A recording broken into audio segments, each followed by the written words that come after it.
முந்தினம்ல பந்திக்கு சொல்லுங்க. ஏதாவது இந்த படத்தில் எங்களை மாதிரி யூடியூப் ரிவ்யூவர்ஸை சாட்டையால் அடிக்கிறீங்களா, சப்போர்ட் பண்ணுறீங்களா? அது ரெண்டுமே இருக்குது. அதாவது வந்துட்டு ரெண்டு பேருக்குமே ஈக்குவலாக தான் ஆனந்த் பண்ணியிருக்காங்க. ஆக்சுவலாக வந்துட்டு ஒரு ரிவ்யூவர்னால் எப்படி இருக்கணும் அப்படின்றதும் இந்த படத்தில் இருக்குது. அதே மாதிரி ஆஸ் ஏ ஒரு ப்ரொடியூசர் டிரெக்டர்னால் அவங்க எப்படி இருக்கணும் அப்படின்றதும் இதில் இருக்குது. ரெண்டுமே இருக்குது இதில். கண்டிப்பாக ஒரு பட்சமாக இந்த படம் இருக்கவே இருக்காது. டைரக்டர் சார், கொஞ்சம் கூட மனசாட்சியே இல்லாமல் ஜோதிகா சூர்யா பாட்டை வந்து எப்படி டைரக்டர் யாஷிகா ஆனந்த் வச்சு எடுத்தீங்க? எங்கே மேடம் இருக்கீங்க? இல்லை மேம், அவங்க யார் தெரியும்ல, பத்திரிகை உலகின் நயன்தாரா. Hello ma'am. மேம், இது வந்து ஜிவிஎம் சார் ஆல்ரெடி இன்டர்வியூவில் சொல்லியிருக்காங்க. எங்களுக்கு எங்கள் படத்தோட ப்ரீ ரிலீஸ் ஃபங்க்ஷன் முன்னாடி அவர் வேறு ஒரு இன்டர்வியூவில் கூட சொல்லியிருக்காங்க. ஆக்சுவலாக ரொம்ப என்ஜாய் பண்ணி பண்ணார். இது வந்து ஸ்க்ரீன் பிளேக்குள்ளே ஒரு சீக்வன்ஸ். இது ஆக்சுவலாக இது வெறும் காமெடிக்காக மட்டும் எடுக்கல. இது ஸ்க்ரீன் பிளேவாகவே இது தேவைப்படுது. ஸோ நாங்களே கொஞ்சம் ஹெசிடேட் பண்ணி தான் சார்கிட்ட கேட்டோம். பட் அவர் ரொம்ப ஸ்போர்ட்டிவாக இது பண்ணி தான் அவன் நல்லா இருக்குது இது அப்படின்னு சொல்லி பண்ணார். நீங்கள் தேட்டரில் பாருங்கள், பார்த்தீங்கன்னா உங்களுக்கு எதுக்காக பண்ணுன்றது ரிவீல் ஆகும் கண்டிப்பாக. Sir, congratulations.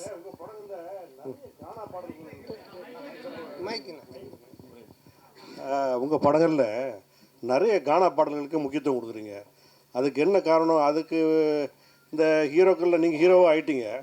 அந்த மாதிரி இந்த இன்ட்ரோடக்ஷன் சாங்ஸு அந்த மாதிரிலாம் நீங்கள் இம்பார்ட்டன்ஸ் கொடுக்காம மெயினாக கானா பாடலுக்கு முக்கியத்துவம் கொடுக்குறதுக்கு என்ன காரணம்? இல்லை, தம்பி டைரக்டரும் அதுக்கு ஒரு முக்கிய காரணம். இவர் வந்து ராயபுரம், ஆனால் சொந்த ஊர் திருநெல்வேலி. அதனால தான் பைல்வான் ரங்கநாதன் நடிக்க வச்சிருக்கான் படத்தில், அவங்க ஊருக்காரங்க அப்படின்னு சொல்லிட்டு. ஸோ அது மாதிரி அவங்க ராயபுரம். ஸோ இதுக்கு முன்னாடி நான் பண்ண கானா படம் பார்த்தீங்கன்னா ஜான்சன், அவன் வந்துட்டு வியாசார்பாடி. ஸோ இவங்க எல்லாருமே இன்புட்ஸ் கொடுக்கறதா, என்னோட இன்புட்ஸ்னு கிடையாது. ஸோ அவங்க என்ன சொல்கிறாங்களோ அதை நம்ம கேட்டு பண்ணுறது தானே. அந்த பாரிஸ் அதுதான் அதில் கூட ஃபுல்லாக கானா படம். ஆமாம், அந்த டைரக்டர் வந்துட்டு வியாசார்பாடி. ஸோ இவர் ராயபுரம். இன்னும் நான் வந்துட்டு இது மின்ட்டு தாண்டவே இல்லை. சந்தானம் சார் ஒரு நிமிஷம். மணி சார், எப்போதுமே எல்லாருமே நிறைய வசூல் வரணும், திருப்பதியிலவே வந்து நம்ம வந்து சாமி கும்பிடணும் அப்படிம்பாங்க. இந்த படத்தில் நீங்கள் திருப்பதி கோவிந்தாவை கிண்டல் பண்ணியிருக்கீங்கன்னு சேலத்தில் வந்து நிறைய வக்கீல்கள் வந்து புகார் கொடுத்துருக்காங்க. அந்த கோவிந்தா கோவிந்தா பாட்டு வந்து உண்மையிலே கடவுளை கிண்டல் பண்ணியிருக்குதா? அவங்களுக்கு என்ன பதில்? அதானே, இல்லை அது வந்து கிண்டல் கிடையாது. அதாவது நிறைய பேர் நிறைய விஷயங்கள் சொல்லுவாங்க, ஓகேங்களா. இப்போ பார்க்குறவங்க எல்லாரும் அவங்களோட சஜஷன் சொல்லுவாங்க, இது சரியில்லை, அது மாற்றணும், இது பண்ணணுன்ட்டு. பட் அது எல்லாத்தையும் நம்ம எடுத்துக்க முடியாது, அப்படி வாழவும் முடியாது. கோர்ட் என்ன சொல்லுது, அப்புறம் சென்சார் சர்டிஃபிகேட், அவங்க சில ரூல்ஸ் அண்ட் ரெகுலேஷன்ஸ் வச்சுருக்காங்க. அவங்க சொல்கிறது மட்டும்தான் தமிழ் சினிமாவில் பண்ண முடியும். ஒரு கோர்ட்டு சொல்கிறதா நம்ம செய்ய முடியும். போகிறவங்க வரவங்க சொல்கிறதெல்லாம் நம்ம கேட்டு எதுவும் செய்ய முடியாது. ஆமாம், சென்சாரில் வந்து அவங்க பார்த்துட்டு என்ன கரெக்ஷனாக சொல்லியிருக்காங்க, அதையும் நாங்கள் பண்ணியிருக்கோம். ஸோ அதனால் கரெக்டான ஒரு விஷயம்னா அது ஒன்று சட்டம், கோர்ட், இல்லைன்னா சினிமாவுக்கு சென்சார். இதை தவிர ஒரு போகிறவங்க வரவங்கலாம் சொல்கிறாங்க, நம்ம என்ன பண்ண முடியும்? அது அவங்களுடைய கருத்து. சந்தானம். ஆமாம், அதில் நீங்கள் இப்போ பார்த்தீங்க அந்த பாட்டில் வந்துட்டு அந்த பாட்டு வரும், நடுவில் இவனோட கேரக்டரை பற்றி வரும். ஆனால் இதுக்கும் அந்த பாட்டுக்கும் சம்மந்தம் இருக்காது. இப்போ நம்ம பெருமாளை பற்றியோ இல்லை கோவிந்தாவை பற்றியோ நம்ம கிண்டலாக பண்ணி தான் சொல்லலாம். அது எனக்கு வந்து நான் வந்து திருப்பதிக்கு போய் இப்போ இந்த ரிலீஸ் பண்ணி கூட நாங்கள் போகிறோம். நாங்கள் வந்து வருஷம் எல்லா படத்துக்குமே நானும் ஆனந்தும் கீழே இருந்து மேலே நடந்தே போவோம். இப்போ இந்த தடவையும் போகிறோம். நான் பெருமாளுடைய பக்தர். எனக்கு பெருமாள் ரிலீஸ் பண்ணி நான் போய் வேண்டிப்பேன். அவருடைய பாட்டு ஃபஸ்ட்டு வரணுன்றது என்னுடைய ஒரு ஆசையாக இருந்துச்சு. அதை தான் நம்ம வச்சுருக்கோமே தவிர. ரெண்டாவது, உங்களுக்கு தெரியும் நான் வந்துட்டு கடவுள் நம்பிக்கை உடையவன். இன்றைக்கி டிஷர்ட் கரு போட்டுக்கிறனால கேட்குறீங்களா? ஸோ அதனால் நான் வந்து கடவுளை கிண்டல் பண்ணியோ கடவுள் இது பண்ணலாம் இது பண்ணவே மாட்டேன். அது உங்கள் எல்லாருக்குமே தெரிஞ்ச விஷயம். அதனால் அது வந்து என்னுடைய மன திருப்திக்காக வச்சுது. அதுவும் சரியான முறையில் இருக்குது. சந்தானம் சார், சார் சந்தானம், நீங்கள் தமிழ் படைப்பாளி, பாட்டாளி, நல்ல தமிழ் பேர் வச்சுருக்கலாமே. இதுக்கான ஆக்சுவலாக வந்துட்டு இது தில்லுக்கு துட்டு 1லேருந்து ஆரம்பித்த சீக்வல்னு. இது தில்லுக்கு துட்டு 1, தில்லுக்கு துட்டு 2, அதுக்கப்புறம் டிடி ரிட்டர்ன்ஸ். ஸோ இப்படி எல்லாமே அதில் வந்ததுனால அதனுடைய சாயல் இருந்தால் ஈஸியாக ஆடியன்ஸ் கொஞ்சம் ரீச் ஆகும் அப்படின்றதுக்காக தானே தவிர, இல்லைனா நீங்கள் சொன்ன மாதிரி இப்போ நம்ம நல்ல ஒரு தமிழ் பேர் இதுக்கப்புறம் வைக்கலான்னு. சந்தானம் சார், உங்களுக்கு சொல்லுங்கள். இப்போது ஒரு வாரமாக வந்து எல்லையில் வந்து பதற்றம் இருக்குது. எதிர்பாராத பல நிகழ்வுகள் நடந்திருக்கு. இந்த நிகழ்வுகளால் சில படங்கள் ரிலீஸ் ஆன படங்களை வந்து நிறுத்திட்டு புஷ் டேட்ஸ் ஆல்சோ. பலர் வந்து ரிலீஸ் பண்ணலான்றதை வந்து புஷ் பண்ணுறதுக்கான முயற்சி எடுத்திருக்காங்க. உங்களுக்கு அந்த மாதிரி ஏதாவது அன்சர்டனிட்டிஸ் இருந்ததா? போன வாரம் ஏதாவது மாற்றுதல் பிளான் பண்ணியிருந்தீங்களா? என்ன? ஆமாம், நிச்சயமாக இருந்துச்சு. அது நான் ப்ரொடியூசர் ஆர்யாட்டையும் நான் வந்து டிஸ்கஸ் பண்ணோம். ஆர்யாவும் பேசிகிட்டு இருந்தாங்க. ஆனால் அதுக்கப்புறம் அது நல்ல முறையில் கடவுள் அருளால் சுமூகமாக அது இப்போ முடிஞ்சு ட்ரம்ப் அந்த ஒரு ட்வீட் பண்ணதுக்கப்புறமா அவர் சொன்னதுக்கப்புறமா இப்போது சால்வ் ஆனதுனால சரி ஓகே அகைன் நம்ம வந்துட்டு ப்ரொசீட் பண்ணலாம் அப்படின்ற ஸ்டெப் தான் எடுத்திருக்கோம். மேபி பதட்டமாக இருக்குது, இன்னும் மோசமாக போயிட்டுருக்குன்னா நிச்சயமாக நாங்களும் அதை எல்லாமே இது எல்லாத்தையுமே ஸ்டாப் பண்ணலான்னு அவர்கிட்டே சொன்னோம். நிக்கில் முருகன்கிட்டே நாங்கள் என்ன சொன்னோம்னா, இல்லை சார் நம்ம ப்ரெஸ் இதெல்லாம் ஸ்டாப் பண்ணிடலாமல் இன்னும் அப்புறம் மார்னிங் அந்த ஒரு நியூஸ் பார்த்துட்டு தான் அதுக்கப்புறம் சரி நம்ம ப்ரொசீட் பண்ணலான்னு பண்ணோம். சார் ஒரு நிமிஷம் கார்த்தி ஒரு நிமிஷம். அவங்க கேட்டுட்டு இருக்காங்க, அது பதில் சொல்லி முடியட்டும், அப்புறம் நீங்க கேளுங்க. மைக் வாங்கிட்டு கேளுங்க, கொஞ்சம் வெயிட் பண்ணுங்க கார்த்தி. இல்ல அவங்க கேட்டுட்டு இருக்காங்க. இல்ல ஒரு நிமிஷம், அவங்க மைக்கில் கேளுங்க. அவங்களை கேட்க வேணாம்னு சொல்ல. ஒரு நிமிஷம் பாலா, கேட்க வேணாம்னு சொல்லலை. அவங்க வந்து வீடியோ ரெக்கார்ட் பண்ணுன்றாங்க. அதுக்கு தான் மைக் ஒருத்தர் கொடுத்தது. பந்திக்கு முந்திக்கணும்னு நீங்கள் தான் ஃபர்ஸ்ட் மைக் வாங்கினீங்க. இப்போ மைக் அவங்க கேட்க போகிறாங்க. அவங்க கேட்டு முடிச்சோன்னு கேட்க போகிறாங்க. உங்களுக்கு ஒரு நிமிஷம். அப்போ மைக்கு கேளுங்க, மைக் வாங்கிட்டு கேளுங்க. அப்போ மைக் வாங்கிட்டு கேளுங்க. நீங்கள் என்ன கேளுங்க, அவங்களுக்கு கேட்கக்கூடாது, என்ன கேட்கணும். நீங்கள் என்ன கேளுங்க, மைக் என்ன கேளுங்க, நான் கொடுக்குறேன் உங்களுக்கு. கேளுங்க இல்ல கேளுங்க. கேட்க வேணாம்னு சொல்லவே இல்லையே. கேட்க வேணாம்னு சொல்லவே இல்லையே. மைக்க வாங்கிட்டு கேளுங்கன்ற அவ்வளவுதான். 31 வருஷமா உங்களோட சேர்ந்து பத்திரிகையாளனா இருக்கேன். கேள்வி கேட்க நீங்க கத்து தரீங்களா? நான் கத்து கொடுக்கலங்க. கேள்வி கேளுங்க, மைக்க வாங்கிட்டு கேளுங்கன்றோம். சார் கார்த்தி சார் நீங்க வாங்க கேளுங்க. இதுக்கு ரிலேட்டடா நம்மட்ட கேட்டா நான் தான் அதான் கேளுங்க விடுங்க சொல்லுங்க. அந்த மிலிட்டரி வீரர்களுக்கு நன்றி தெரிவிக்கிற விதமா தான் 2 பேரும் மிலிட்டரி கெட்டப்ல வந்திருக்கீங்களா? அவர் எவ்வளவு காமெடியா ஜாலியா கேட்கறாரு. சொல்லவே இல்லை. இல்ல ஆக்சுவலா வந்து அவர் அந்த படம் அந்த மாதிரி அது என்னன்னு தெரியல எனக்கு, அவர் வச்சிட்டு இருக்காரு. நான் இந்த படத்தோட கண்டினியூஷனுக்காக இந்த மாதிரி கட் பண்ணியிருக்கேன். சார் கேமியோ ரோல் யாரும் பண்றீங்களா? இல்ல இப்போதைக்கு அந்த ஐடியா இல்ல. அப்படியே இருந்தாலும் இப்போ சொல்ல மாட்டோம் இல்லைங்களா? இல்ல இந்த படத்துல யாரும் இருக்காங்களா? இந்த படத்துல அதான் அது இப்போ சொல்ல முடியாது. அப்படியே இருந்தாலும் ஏன்னா படத்துல ஒரு சர்ப்ரைஸ் எலிமெண்ட் தானே அது இருக்கும். ஆனா அப்படின்னு எதுவும் இல்ல. அப்படி இருந்தாலும் சொல்ல மாட்டோம்.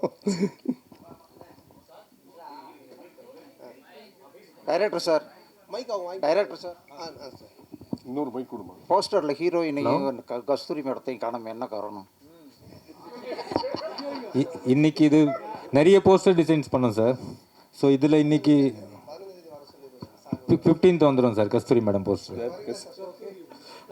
அவருக்கு பிரச்சனை அவருக்கு. டைரக்டர் அண்ட் சந்தானம் சார், இந்த படத்தில் வந்து பார்த்தீங்கன்னா போகிற போக்கில் நெல்சன் சாரையும் கலாச்சிட்டாரு. அப்படியே காக்கா அந்த இது சீனியும் எடுத்திருக்கீங்க. ஸோ இது ரெண்டுமே ஒத்துக்கிட்டாங்களா? அதே போல் இந்த படம் முடிஞ்ச உடனே சந்தானம் சார் இந்த படத்துக்கு ரிவ்யூ பண்ணுவாரா? கண்டிப்பாக அவரே படத்தில் ரிவ்யூ வருதானே. இது யாரையும் கலாச்சி பண்ணல. இது ஒரு ஃபேண்டசி வேர்ல்டுக்குள்ளே ஒரு கிங்ஸ்லியாகவே இருக்கார். ஸோ அதை சொல்கிறதுக்கு ஒரே ஒரு பாயிண்ட்டு அவர் டைரக்டர் நெல்சன் தான். ஸோ அதனால தான் அது மாதிரி ஒரு டைலாக் பண்ணோம். இல்லை அதுலேயே சொல்லியிருப்பாரு, டேய் நீ நெல்சன் படத்தை ப்ராடக்டரா, நெல்சன் ஒரே மாதிரி கொண்டு போவாரா, நீ ஏன்டா மாத்திர அப்படின்ற மாதிரி ஒரு இதை போட்டிருப்பாரு. அதனால தான் கேட்டோம். நெல்சன் எதுவும் இது அப்ஜெக்ஷன் தெரிவிக்கலையா? இல்லை இப்போ என்னென்னா ஒரு டேரக்டருக்குன்னு ஒரு ஸ்டைல் இருக்குது ஓகேங்களா. இப்போ வந்துட்டு இவர் படம்னா இந்த மாதிரி இருக்கும் அப்படின்ட்டு. ஸோ ஆனந்த் படம் அப்படின்னாலே நிறைய கொஞ்சம் கிண்டல் அந்த ஒரு சட்டையர் அண்ட் ஸ்பூஃப் இருக்கும். சில படத்தோடைய ரெஃபரன்ஸை வச்சு அவர் கிண்டல் அடிப்பார். அப்புறம் சில பேரோட கேரக்டர்ஸ் வச்சு பண்ணுவார். ஆனால் அது எல்லாமே ஒரு ஃப்ரெண்ட்ஷிப்பில் எல்லோரும் தெரிஞ்சவங்க அவங்கக்கிட்ட எந்த ஒரு பாதிப்பும் வராதுன்னு தெரிகிறது மட்டும்தான் பண்ணுவோம். இல்லைன்னா அது பண்ணுறது கிடையாது சார். இப்போது நாங்கள் ஜாலியாக பேசிப்போம். ஆனால் இவர்கிட்ட பேசினா அது செட் ஆகாதுன்னா அதை நாங்கள் அவங்கள தொட மாட்டோம் சார். இப்போ நீங்கள் பார்க்கிங் காசு கோவிந்தா, டிக்கெட் காசு கோவிந்தான்னு சொல்லிட்டு ஒரு விஷயம் சொல்கிறீங்க. லேட்டஸ்ட்டாக ஒரு 2 மாதத்துக்கு முன்னாடி பார்த்தீங்கன்னா தேட்டரை விட்டு வெளியே வரும்போது பார்க்கிங் காசு வேஸ்ட்டு, பாப்கார்ன் காசு வேஸ்ட்டுன்னு சொல்லியிருக்கீங்க. எந்த படத்தை மென்ஷன் பண்ணி சொல்லியிருக்கீங்களா? இல்லை எந்த படத்தையும் மென்ஷன் பண்ணல. ஆடியன்ஸு மக்கள் டெய்லி என்ன பேசுகிறாங்க, டே டு டே அவங்க என்ன கரண்ட் சுச்சுவேஷனில் இருக்காங்கன்றதை பார்த்துட்டு அதை எடுத்து நம்ம படத்தில் வைக்கிறோம். எப்பவுமே படம் அதுதானே, என்ன நடக்குதோ அதை நம்ம எடுத்து அது சினிமாவாக காட்டும்போது நல்ல ரீச் கிடைக்கும். ஆர்யா ப்ரொடியூசர் எல்லாம் சம்பளம் கரெக்டாக கொடுத்துட்டாரா? ஆர்யா கிட்ட கேட்குறீங்களா? சந்தானம் சார் சம்பளம் கேட்டது கொடுத்துட்டாரா? நான் கேட்டதை விட அதிகமாகவே கொடுத்துட்டாரு. அதாவது வந்துட்டு என்ன சொல்கிறது, அதான் நான் சொன்னேன் இல்லைங்களா, நாட் ஓன்லி இந்த படத்தோடைய சம்பளன்றது இல்லாமல் என்னுடைய என்ன உனக்கு தேவை, எங்கேயும் போய் டக்குன்னு ஒரு அட்வான்ஸ் எடுத்துகிட்டு வராங்கன்னு சொல்லிட்டு கை நீட்டாத, எங்கேயும் வாங்காத, நீ வந்து 1 year ஃப்ரீயாக வேலை செய்யினாங்க. அதான் நான் சொன்னேன், வீட்டை விட இடிச்சாங்க, புது வீடே இப்போ கட்டியிருக்கேன். எல்லாம் காரணம் ஆர்யா பவன் தான் சார். இந்த படத்தில் ஆனால் சந்தானம் இந்த படத்தில் பார்த்தீங்கன்னா கவுண்டமணி சார் தான் ஒரு படங்கள்லாம் பார்த்தீங்கன்னா பேர் வைப்பார். கொயகா கச்ச மூஞ்சி, அணில் மூஞ்சி அந்த மாதிரிலாம். ஸோ நீங்கள் வந்து நிறைய பேருக்கு இப்போ இந்த படத்துலேயே பார்த்தீங்கன்னா கெளுத்தி, கெண்டை, குறவை மீன் அந்த மாதிரிலாம் வச்சுருக்கீங்க. ஸோ இது எப்படி உங்களுக்கு மாட்டுதா ஜிலேபி மூஞ்சிலாம் வந்து? இல்லையே, நான் இதில் யாருக்கும் பேர் வைக்கலையே. பாட்டு எழுதும்போது அந்த கெளுத்தி என்ன அது பண்ணுது? அவருடைய பேரே கெளுத்தி தான். ஒரிஜினல் நேமே கெளுத்தி. ஒரிஜினல் பேரே கெளுத்தி தான். எனக்கு கெளுத்தி இல்லை, நாங்கள் வைக்கல, அவன் ஒரிஜினல் பேரே அதுதான். சார், உங்களுக்கு சூர்யா ஜோதிகா பாட்டு எடுக்கும்போது கௌதம் மேனன் வந்து என்ன சொன்னாருன்னா, அவர் படத்தையே ரீக்ரியேட் பண்ணியிருக்காரு. அதுவும் நீங்கள் தான் சொல்லணும். கிண்டல் பண்ணி நீங்கள் ரொம்ப எடுத்துருக்க மாதிரி எடுத்துருக்கு. அது யாஷிகா ஆனந்த் கூட ஸ்லோ மெஷனில் கூட விட்டு அவர் ஒத்துக்கிட்டாரா இப்படி? இல்லைண்ணா, இப்போது அதான் நான் சொல்கிறேன். இப்போ நீங்கள் பார்க்குறது ஒரு ட்ரெய்லர் இந்த டீசர்லாம் என்னென்னா உங்களுக்கு படத்தை பார்க்கக்கூடிய ஒரு ஆர்வத்தை தூண்டுறதுக்காக நாங்கள் துண்டாக கட் பண்ணி வைப்போம். அவருடைய முன் கதை என்ன பின் கதை எதுவுமே தெரியாது. அப்போ அதை பார்க்கும்போது உங்களுக்கு ஒரு ஒரு என்ன சொல்கிறது, இது என்னவா இருக்கும், இது என்ன அப்படின்னு ஒரு கொஸ்டின் கேட்கலாம். அந்த ஒரு வைரலுக்காக தான் அதை பண்ணுறோம். பட் படமாக நீங்கள் பார்த்துட்டானுங்க அது ரொம்ப கிளியர் பிக்சரில் கரெக்டாக வரும். 1000 தான் சொல்லுங்கள். அந்த பாட்டை பார்க்கும்போது சூர்யா ஜோதியாவுக்கும் வராதா, சூர்யா ரசிகர்களுக்கும் வராதா? நீங்கள் எவ்வளோ கிண்டல் பண்ணியிருக்கீங்க? இல்லை, இது கிண்டலாகவே வராதுண்ணா. இப்போ என்னென்னா அவர் அந்த படத்தோடைய இயக்குனர், அவர் அதை பண்ணுறாரு. அது ஏன் பண்ணுறாரு, அதுக்கு ஒரு காரணம் இருக்குது. அந்த காரணத்தை சொல்லும்போது கண்டிப்பாக தப்பாக இருக்காது. நிறைய படத்தில் நிறைய ரெஃபரன்ஸ் வைக்கிறாங்க. அது கரெக்டாக அந்த கதையோட ஒத்து வந்தால் ஓகே. திடீர்னு துண்டா சும்மா வெறுப்பேற்றதுக்காக வச்சோன்னா தப்பாக இருக்கும். அண்ணா, உங்களுக்கு வந்து ஆர்யாவை ரொம்ப பிடிக்கும். இப்போ ப்ரொடியூசராக நல்லா பிடிச்சிருக்கா, நண்பராக பிடிச்சிருக்கா? ஆர்யாவையா? இல்லை, ரெண்டுமே தான். ஏன்னா நண்பனாக இருந்ததுனால தான் அந்த ப்ரொடியூசராக மாதிரி. ரெண்டு பேருமே வந்துட்டு என்ன சொல்கிறது, ப்ரொடியூசராக இருக்கும்போது சில நேரத்தில் சண்டை வரும், நண்பனாக இருக்கும்போது சண்டை வராது. அடிக்கடி கோச்சிப்பான். அது மாதிரி வந்துட்டு இது நான் சொன்ன இது மாதிரி பண்ணவே இல்லை, இது பாரு இப்படி ஆயிடுச்சுன்னு. ஃபஸ்ட் டே ஷூட்டிங்கே கால் பண்ணி நான் வந்து உனக்கு காமெடி சூப்பர் ஸ்டார் நான் சும்மா தான் பேர் வச்சேன், நீ நிஜமாலே பண்ணிகிட்டு இருக்க அப்படின்னா. ஏன் என்னென்ன வேட்டியன் ஷூட்டிங்கில் எவ்வளோ செலவு தெரியுமா அப்படின்னா, தெரியாது மச்சான் இவ்வளோ செலவு அப்படின்னா. நம்ம ஷூட்டிங்கில் எவ்வளோ செலவு தெரியுமா? சண்டே ஆகிடுச்சேன் டக்குன்னு என்ன பண்ணுவேன்னா, ஒரு நாள் ஈஷாக்கு போயிடுவேன். உடனே ஃபோன் அடிப்பான், அங்கே அடிச்சிட்டு இல்லை சத்குருட்ட காசு வாங்கி கொடு அப்படின்வான். அவர்கிட்ட எப்போ காசு வாங்கி தர முடியும்னு, நீ அங்கே தானே போகிற, எனக்கு காசு வாங்கி கொடுத்துட்டு போ, அவர் பேர் போட்டு ப்ரொடியூசர் அப்படின்வான். சரி மச்சான் வந்து. ஸோ ப்ரொடியூசர் அது மாதிரி இடி சண்டை வரும். நண்பனாக இருக்கும்போது எதுவுமே இருக்காது, ஃபுல்லாக ஜாலியாக தான். ஆமாம், கொஞ்சம் அடிக்கடி நடக்கும். சார், போன மேடையில் அவங்கள கடவுளாக பார்த்து காலில் விழுந்தாரு கூல் சுரேஷ். இந்த படத்தில் இருக்கிறாரா? காணும். இல்லை, இந்த படத்தில் இல்லை. கடவுளை கொஞ்சம் அவருக்கு தரிசனத்தை கொஞ்சம் தள்ளி வச்சிருக்கோம். அவரும் வந்து படத்தை ரிவ்யூ கொடுப்பாரு. சார் இங்கே சொல்லுங்க. ஒரு பாட்டில் வந்து பார்த்தீங்கன்னா படம் போட்டு 1 மணி நேரம் கழித்து வர்றாங்க, ஓசி டிக்கெட்டில் வராங்கன்னு சொல்கிறீங்க, அதை யாரை சொல்கிறீங்க? இல்லை, இப்போது நிறைய பேர் வந்துட்டு பார்த்தீங்கன்னா பப்ளிக்கில் வந்துட்டு இஷ்யூ பண்ணுறாங்க, ஏதோ ஒரு டிக்கெட்ஸ் கொடுக்குறாங்க, இல்லை ஃபேன் ஷோ போடுறாங்களா, ஏதோ ஒன்று பண்ணுறாங்கன்னு வச்சுக்கோங்க. அதில் கும்பலில் சில பேர் வராங்க, வந்துட்டு அவங்கெல்லாம் சில விஷயங்கள்லாம் பேசுகிறாங்க. அது வந்துட்டு நாளைக்கு பார்த்தீங்கன்னா வைரல் ஆகுது. அது நிறைய என்ன சொல்கிறது ரிவ்யூஸ் ஷோஸில் நீங்கள் பார்த்தீங்கன்னா இருக்கும். ஸோ இப்போ இதை வந்துட்டு வைரலாக நிறைய பேர் பேசுகிறாங்க, கமெண்ட்ஸில் சொல்கிறாங்க, இவன் ஓசி டிக்கெட்டில் வந்தவன்பா, இவன் பார் லேட் அண்ட் டாச், இதெல்லாம் வந்து கமெண்ட்ஸில் வர்றது. அது எல்லாத்தையும் எடுத்து தான் அந்த லிரிக்கெல்லாம் கெளுத்தி எழுதுனது. ஸோ எழுதும்போது எனக்கு நல்லா இருந்துச்சு, நாங்கள் கேட்டோம், இதெல்லாம் லைவில் இருக்குன்னா சரி ஓகே பண்ணிட்டோம். நீங்கள் இந்த படத்தில் எப்படி ஓசி டிக்கெட் வாங்கி படம் பார்க்குறீங்களா, இல்லை தேட்டரில் போய் வாங்கி படம் பார்க்குறீங்களா? நான் கொஞ்சம் ஓசி டிக்கெட் தான், ஏன்னா ரிவ்யூ பண்ணுறோம் இல்லைங்களா. அப்போ ரிவ்யூ பண்ணும்போது எங்களுக்கு ஒரு ஷோ போடுவாங்க, அப்போ போவேன். அதனால தான் என்ன வச்சு அதை கலாச்சி பண்ணியிருக்காங்க. ஆனால் சந்தானே, இந்த வருஷம் பார்த்தீங்கன்னா உங்களுக்கு அதிகமாக உங்கள் நட்பு சைடில் வந்து இழப்புகள், 2 இழப்புகள், சேஷன்னா இன்னொன்று ஆண்டனி.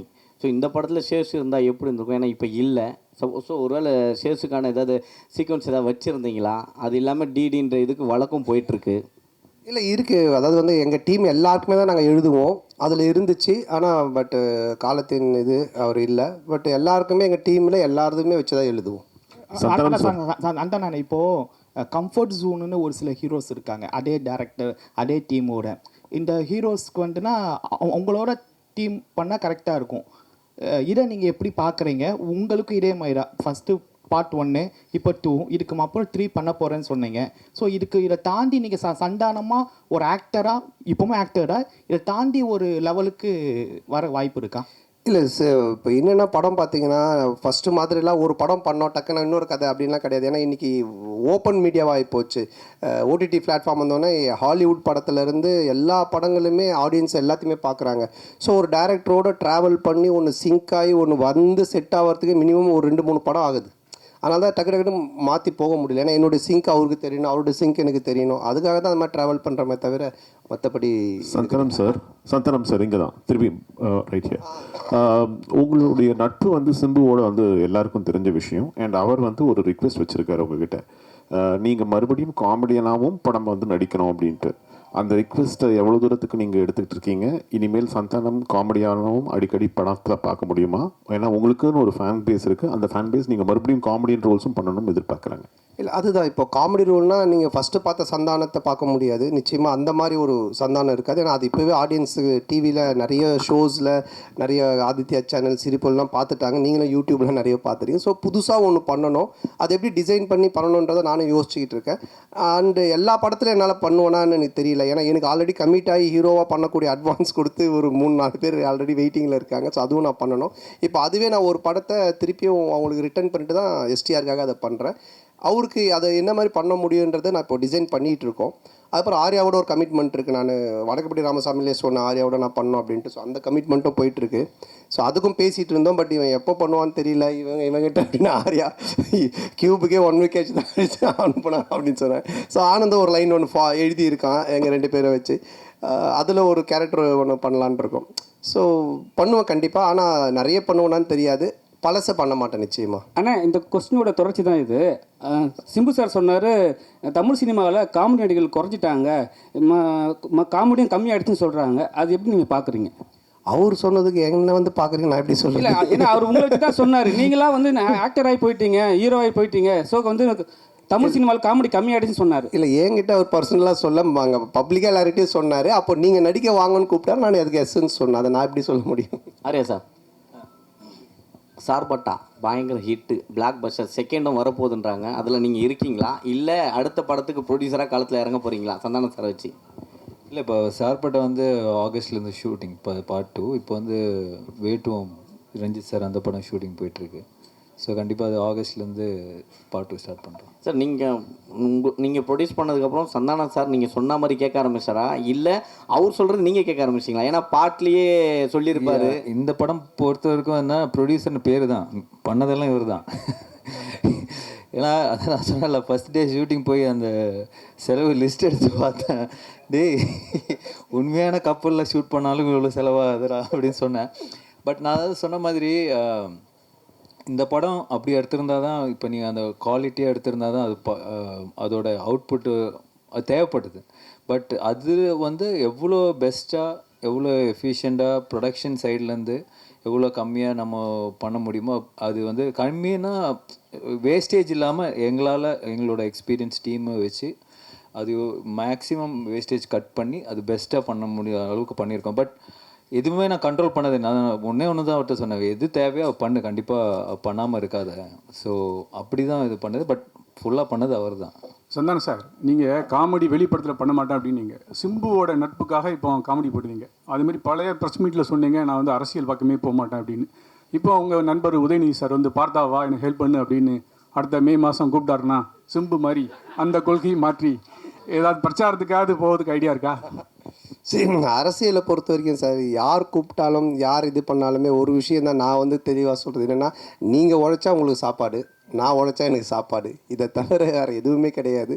பட் நட்பு ரீதியாக சில விஷயங்கள் இருக்குது, இதெல்லாம் பண்ண முடியும், இதெல்லாம் பண்ண முடியாது. இப்போ நான் சிம்பு சார் எஸ்டிஆரில் என்ன கூப்பிட்டாலும் இப்போ அவர் வந்து சந்தானத்துக்கு கம்ஃபர்டபுளாக என்ன காமெடி பண்ண முடியும், அவருக்கு என்ன செய்ய முடியும் கேரக்டரா அப்படின்ற அந்த ஃப்ரீடம் எனக்கு கொடுத்துருக்காரு.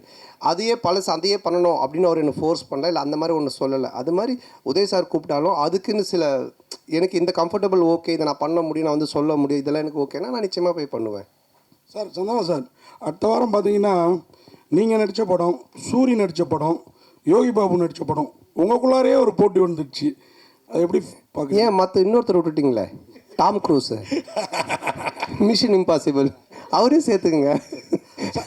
ஏன் ஹாலிவுட்ல விட்டுட்டீங்க? அப்புறம் ஃபைனல் டெஸ்டினேஷன், அந்த ஹீரோ பேர் என்ன, ஹீரோயின் பேர் என்ன, பேர் தெரியல, அவங்கள சேர்த்துங்க. 5 பேர். நான் தமிழ்நாட்டை விட்டு தான், அதனால் தெரியல. ஸோ அதனால் எல்லாரையும் சேர்த்துங்க, மொத்தமாக எல்லோரும் காம்படிஷன்னால எத்தனை படம் வந்தாலும் ஓடும் சார், நல்லா இருந்துச்சுன்னா. சார் ஆர்யா சார், நீங்கள் இதில் ப்ரொடியூசராக மட்டும் ரோல் பண்ணுறீங்களா, இல்லை ஏதாவது ஒரு சின்ன கேமியோ ரோல்? இல்லை சார் ஒன்லி ப்ரொடியூசர் ரோல் மட்டும்தான். ஆனால் சந்தானண்ணே, என்னதான் படம் கஷ்டப்பட்டு எடுத்தாலும் ரிவ்யூவர் வந்துட்டு முதல் நாளே கிளியும் கிழிச்சு தொங்க விடுவாங்க. இதை எப்படி பார்க்குறீங்க? ஏன்னா ரொம்ப கஷ்டப்பட்டு தான் எடுக்கிறோம் எல்லாருமே. ஸோ ஏதாவது மிஸ்டேக் வரும். இல்லை, அதை பார்க்கறத விட உங்கள் 2 பேர் தான் நான் பார்க்குறேன். மாற்றி ஏதாவது ஒரு பிரச்சனை பண்ணுன்ட்டு இந்த இன்னிக்கேளி போய் இந்த இன்னிக்கேளி 2 பேர் பண்ணுறத நான் நல்லா பார்த்துட்டு இருக்கேன். சரி அப்படிலாம் கிடையாது, நல்ல படம் வந்தால் நல்லது நல்லா இருக்குன்னு தான் சொல்கிறாங்க. ஓகேங்களா? ஸோ வந்துட்டு இப்போ இவர் ப்ளூ சட்டை மாறனே பார்த்தீங்கன்னா எல்லா படத்தையும் அவர் கழிவு ஊற்றுறது இல்லை, நல்ல படத்தை நல்லா இருக்குன்னு தான் சொல்கிறாரு அவர். இந்த மாதிரி எல்லாம் நிறைய ரிவ்யூஸ் வந்து நல்லா இருக்கிற படத்தை நல்லா இருக்குன்னு சொல்கிறாங்க. அதனால் இது நல்லா இருந்துச்சுன்னா நல்லா இருக்குன்னு சொல்ல போகிறாங்க, அவ்வளோதான். தப்பு இருந்துச்சுன்னா நாங்கள் பார்த்துட்டு இது தப்பாக இருந்தால் உண்மையிலேயே நாங்கள் திருத்திக்க பார்ப்போம். தப்பு இல்லைன்னா அவர் சரி அவர் ஏதோ சொல்கிறான்னு சொல்லிட்டு போவோம், அவ்வளோதான். ஆனந்த் சார், தொடர்ந்து சந்தான சாருக்கே ஸ்கிரிப்ட் பண்ணிட்டு வந்திருக்கீங்க செகண்டு, அடுத்ததும் சந்தான சாருக்கே தான் லைன் சொல்லியிருக்கீங்கன்னு சொல்கிறாங்க. அடுத்து வெளியே வரதுக்கான வாய்ப்பு இருக்குமா? வேறு ஹீரோக்களுக்கு பண்ணுறதுக்கான வாய்ப்புகள்? இல்லை, கண்டிப்பாக பண்ணணும். அப்படி தான், அதுதான் ஃபஸ்ட்டு ஆர்யா சார் வச்சு ஒரு ரிஹர்சல் பார்க்கலான்னு. இல்லை, ஆர்யா சாருக்கு சொன்னாங்க முன்னாடியே லைன் தான் சொல்லு, ரெடி பண்ணி சொல்லு அப்படின்னாங்க. ஸோ கண்டிப்பாக இது முடிஞ்சோன்னே அடுத்து சாருக்கு தான். சந்தானம் சார், இந்த படத்தில் கஸ்தூரிக்கு வந்து நீங்கள் பையனாக நடிக்கீங்க, அவங்க அம்மாவா நடிக்காங்கன்னு ஒரே பேச்சாக இருக்குது. அது எப்படி யோசிச்சு பார்த்தீங்க? கஸ்தூரி அம்மாவா? செட்டில் நீங்கள் அம்மா அம்மா அப்படின்னு கூப்பிடும்போது அவங்க ஃபீலிங் எப்படி இருந்தது? கஸ்தூரி மேடம் சார் கேட்க சொன்னாரா? நான் கேட்டால் வந்து ஏதாவது சொல்கிறாங்க, நீ கேளு. இல்லை, அதான் நீங்கள் இது படம் பார்த்தீங்கன்னா தெரியும். ஏன்னா வந்துட்டு அவங்களுடைய என்ன சொல்கிறது, அவங்கள வந்து அம்மாவாக கூப்பிட்டு அவங்கள வந்து பண்ண வைக்கணுன்றது எங்களுடைய வந்துட்டு மோட்டிவேஷனே கிடையாது. ஏன்னா இப்போ எனக்கு ஒரு அம்மானா அவங்களுக்கு ஒரு ஏஜ் குரூப் இருக்குது, அது கூப்பிட்டு தான் பண்ணுவோம். பட் இது ஒரு ரீசன் இருக்குது கதையில் அப்படின்றது தான் நாங்கள் எக்ஸ்பிளைன் பண்ணோம். அதை கேட்டுட்டு அவங்களுக்கு ரொம்ப பிடிச்சி போச்சு. ஸோ அதனால தான் அவங்க அதை பண்ணாங்க. நீங்கள் படம் பார்க்கும்போது நீங்கள் கண்டிப்பாக கஸ்தூரி மேடமோட ஃபேனாக தான் இருப்பீங்க. அதனால் வந்துட்டு நிச்சயமாக அவங்களுக்காக 2 தடவை பார்ப்பீங்க. டேரக்டர் சார், அது மாதிரி அன்றைக்கி சந்தானம் சார் அந்த ஆடியோ ரிலீஸில் பேசுகிறப்போ அவருக்கு புக் காமெடி இருக்குது, முட்டராஜனுக்கு எலி காமெடி இருக்குது அப்படின்னு. சந்தானம் சாருக்கு என்னெல்லாம் காமெடி இருக்குது படத்தில்? சந்தானம் சார் தான் இந்த காமெடியோட ஃப்ளோவே டேக் ஓவர் பண்ணுறவர். டோட்டலாக உங்களுக்கு ஓப்பனிங் படம் ஆரம்பித்ததுலேருந்து இந்த படத்தில் தான் சொன்னேன், ஓஜி சாண்டா ரிட்டர்ன்ஸ்ன்ற மாதிரி. ஏன்னா ஓவரால் இந்த படத்தையே கேரி ஓவர் பண்ணுறது சந்தானம் சார் தான். அவரோட ஸ்க்ரீன் ப்ரெசன்ஸ்லேருந்து அவரோட லுக்கு, அவரோட பாடி லாங்குவேஜ் ரொம்ப ஃப்ரெஷ்ஷாக இருக்கும். உங்களுக்கு பார்க்கும் போது ஆடியன்ஸ்க்கும் சரி, எனக்கு அதான் எப்பயுமே சொல்லுவேன், எனக்கு ரொம்ப பிடிச்சது பார்த்தா காட்டுப்பூச்சி அந்த மாதிரி கேரக்டர்ஸ் பண்ணணுன்னு. ஸோ அதை பிரேக் பண்ணுவோம் இந்த கிசா 47. கண்டிப்பாக என்ஜாய் பண்ணுவீங்க சார். சந்தானம் சார், இந்த டிடி பிரச்சனை உங்களை விட்டு போகவே மாட்டுது. இந்த டிடி பிரச்சனைக்கு ஏதாவது தீர்வு இருக்கா? ஏன்னா உங்களுக்குள்ளேயே தான் நடந்துகிட்ருக்குன்னு ஒரு வார் போயிட்டுருக்கு அப்படின்றாங்க. இல்லை, அது வந்துட்டு என்ன சொல்கிறது, ஒரு படம் ரிலீஸ் ஆகும்போது இப்போ பல பிரச்சனைகள் வரும். இப்போ அண்ணன் கேட்டாங்க தெரியல, சாங்கை பற்றி, டிடியை பற்றி வரும், அதை பற்றி வரும், போஸ்டரை பற்றி வரும். இது வந்து யூஸ்வலாக சினிமா நம்ம பண்ணும்போது எல்லாமே வரும். பட் ஒன்று தான், எதுவுமே சட்ட ரீதியாக கோர்ட் மூலமாக ஒரு விஷயம் ஆனால் மட்டும்தான் அது பிரச்சனை. இல்லைனா மற்றெல்லாம் சும்மா வாய் பேச்சு. இப்போ நீங்கள் கூட 10 வார்த்தை கேட்கலாம். ஏன்னா நீங்களும் பிளாக் டிஷர்ட், நானும் பிளாக் டிஷர்ட், எது என்ன மாதிரி போட்டுருங்க கூட கேட்கலாம். பார்த்தீங்களா, கைட்டிட்டு வெறும் உடம்போட எப்போ முடியும் நீங்கள் வீட்டுக்கு? ஸோ அந்த மாதிரி தான் அது. சட்ட ரீதியாக என்னவோ அதுக்கு பதில் தான் ஆன்சர் சொல்ல முடியும். வேறு ஏதாவது கொஸ்டின்? அனைவருக்கும் நன்றி, வணக்கம். நன்றி, ரொம்ப நன்றி. படத்தை வந்து பாருங்கள், தொடர்ந்து சப்போர்ட் பண்ணியிருக்கீங்க. இந்த படத்தையும் கொஞ்சம் சப்போர்ட் ஆஃப் பண்ணிட்டீங்களா இருக்கா இதெல்லாம்? கொஞ்சம் படத்தை சப்போர்ட் பண்ணுங்கள். நன்றி, தேங்க்யூ.